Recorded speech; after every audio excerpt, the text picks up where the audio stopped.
Welcome back, everybody. Back on the DR field and brush mower.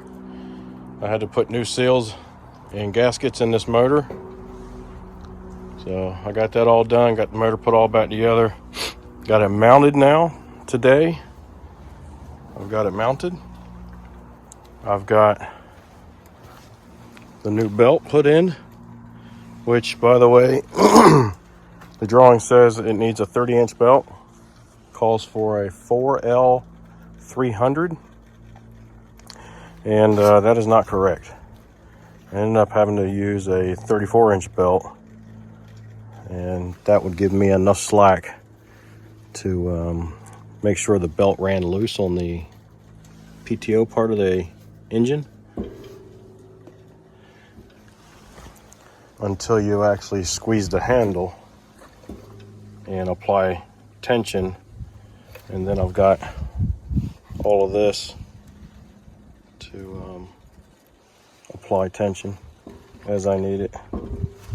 So I used a 34. It's a slight possibility. No, I got a 33 on there. I'm sorry. I've got a 33 on there instead of a 30.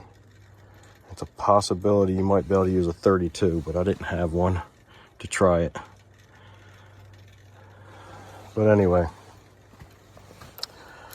I got the PTO put back in place, all tightened up.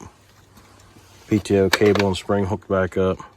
I've got my axle assembly put back in. My chain is back together.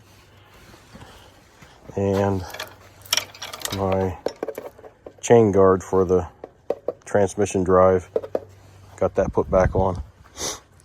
Right now I'm getting ready to put the wheels and tires back on so I can get this thing back on the ground, and then I can worry about putting the fuel tank on. And then I think they need to get it fired up, and it's a slight possibility that there might be some sort of electrical issue with the charging system that I still need to look into. So all right, guys, let me get you guys set up. We'll get these wheels and tires put on real quick. We're gonna get her back down on the ground. I put oil in it, and I wish I had waited to put the oil in it, because it's been sitting like that for a while, and so that means all the oil's going towards the cylinder. So with this particular motor, not much oil, if any oil, has seeped past the rings. So the last time when I was taking it apart, and so I think it's going to be okay. I still don't want it that way, but I don't have much of a choice.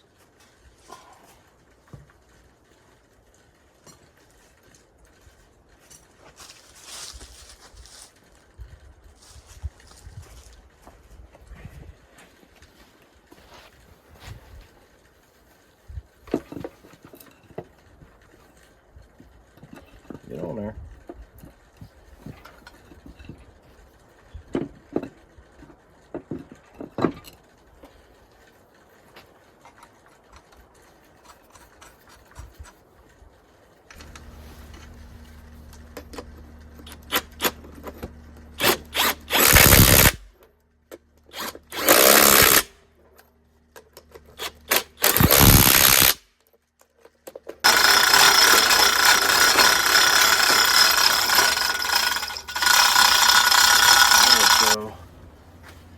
Got to start hooking up a wiring now.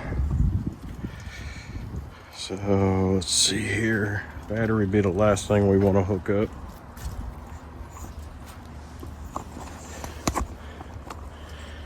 The other thing we got to get hooked up to is our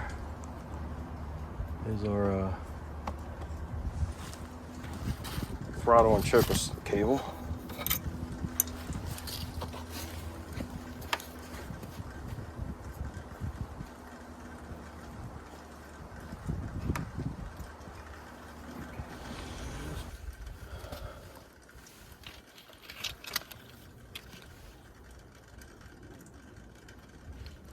believe this one is our charging.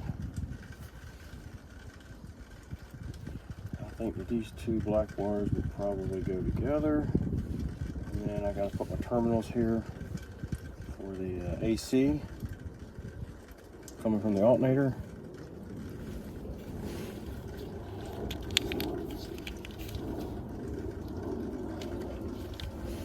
Well, I need to take that back off.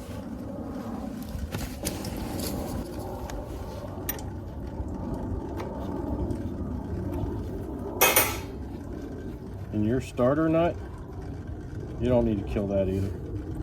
A lot of times what happens is the whole thing will turn on the inside, and you don't want that to happen. You do that too many times, you'll break a piece on the inside.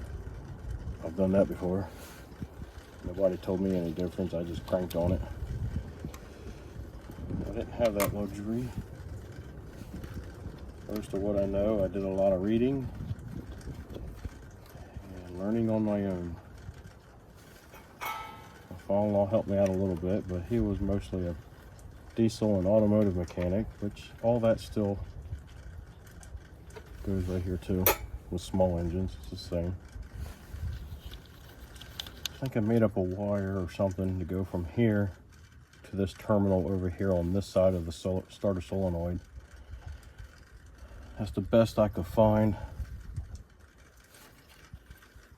Going online trying to figure out some wiring stuff for these. So I still gotta get that hooked up through this harness. That red wire there. That wire goes back to this light up here, which I gotta plug back in. And I think that black wire will go to that. That's the only other place I can see it's supposed to go. I think I gotta put that ground wire on there.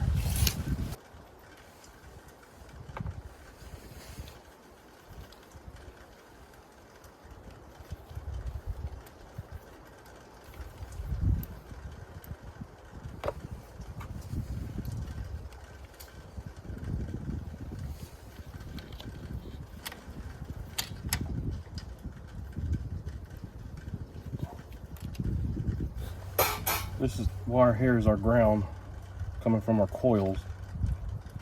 So when you turn the key off, it'll switch everything off.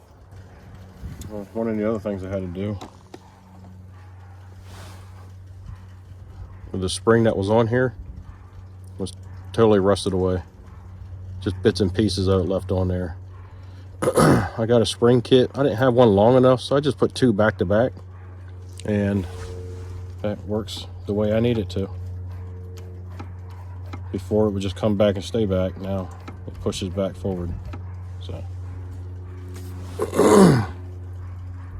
and if you're wondering how I got the spring on there, because you would think that you would have to either buy a new cable or cut this end off and cut that off and slide them on and stuff like that. Nope, don't need to do that. It's a coil. So you start the coil, open the coil up, and you put it around the cable, and you just start turning it on. And then there you go.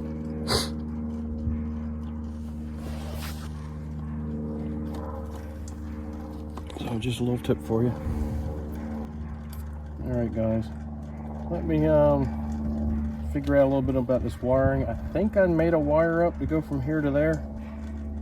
I just gotta find it and then hook this black wire up and get my two terminals on here and hooked up, and I'll bring you guys back after that. All right, guys, I think I got her. Got my ground wire hooked up with a spade terminal. Got my charging wire hooked up with a fuse going back to the battery side of the solenoid. And then I got everything wire tied into place and out of the way, and I should be able to put my fuel tank on now. So let's work on that. Once we get that done, we should be able to try her out. We got a fuel tank. a stand that it sits on, and then 2 brackets.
Let's see if we can get this thing to fire up. Double check the oil.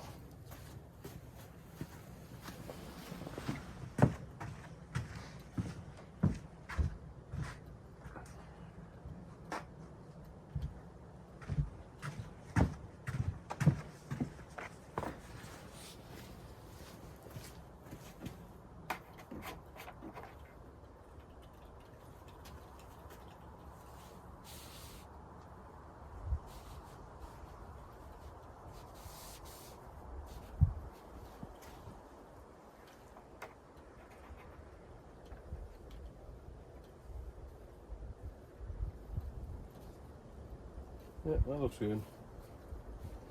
We'll check it again after we run it. Might need to top it off just a little bit. We'll crank it over, blow out the cylinders.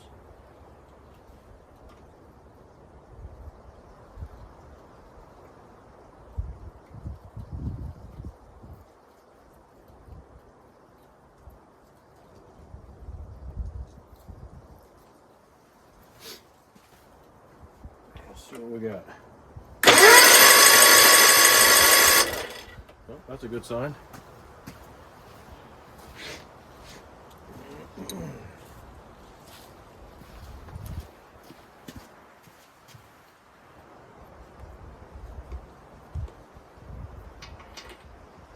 Make sure we got spark. And we do.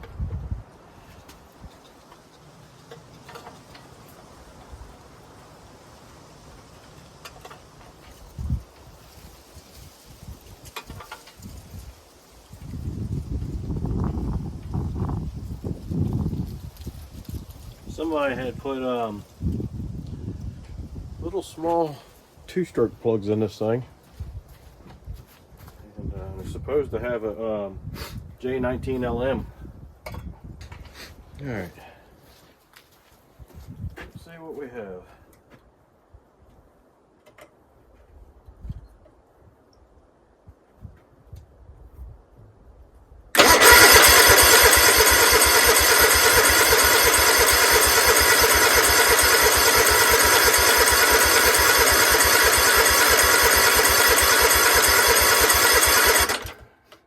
Well,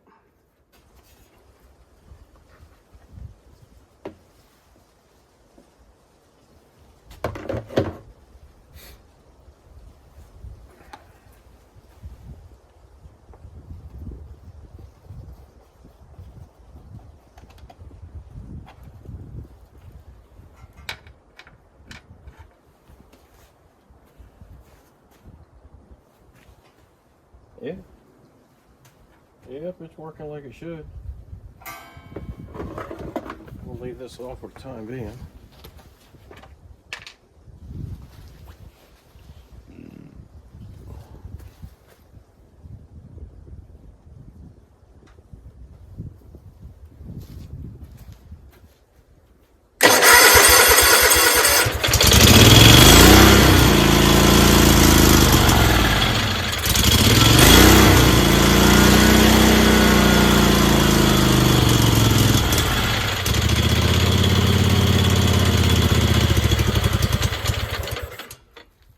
Do some adjustment to it, and that's why I hate choke and throttle together.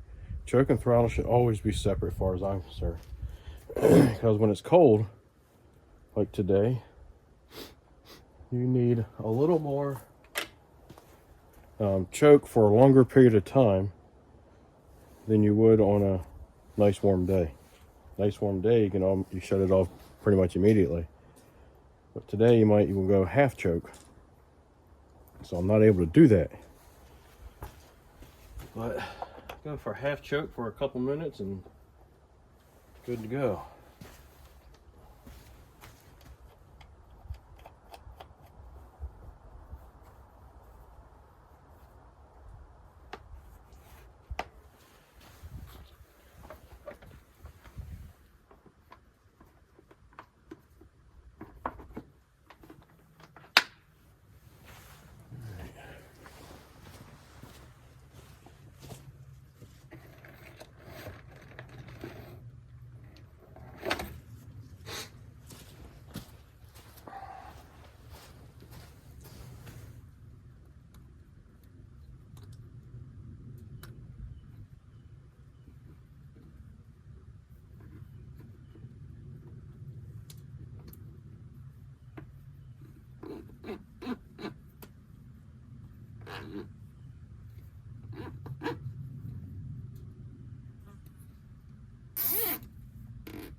All right, let's start this thing up again.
I think I need to pull that cover off, and I need to clip the ear off of the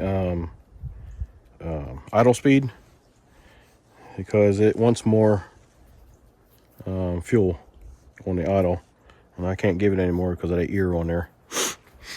And then I think we fixed the problem with the regulator. The regulator was getting really hot and melting. It actually melted these two white wires here, so I cut them back and then, you know, put new ends on it. The only thing that I could figure is it was putting out but had nowhere to go. That's the only thing I could figure, because I haven't done anything except repair this red wire so that it actually goes back to the battery. It's the only thing I've done. So I'm guessing that was the problem. All right. Like I said, I'm gonna pull this top off and clip that ear off on the idle screw, and so I can give it a little more idle. I didn't hear any noises coming from the fan, so our fan must be good, our new fan, and must not be hitting anywhere. Although I did visually look at it before, but you never know after you start something up. All right, guys, that's pretty much it for this machine here. So hopefully, if you have one of these machines, it'll help you out one day. If so, and I hope you enjoyed the content. And if so, give me a thumbs up, subscribe, send me some comments, let me know what you think. Be kind and help people when you can.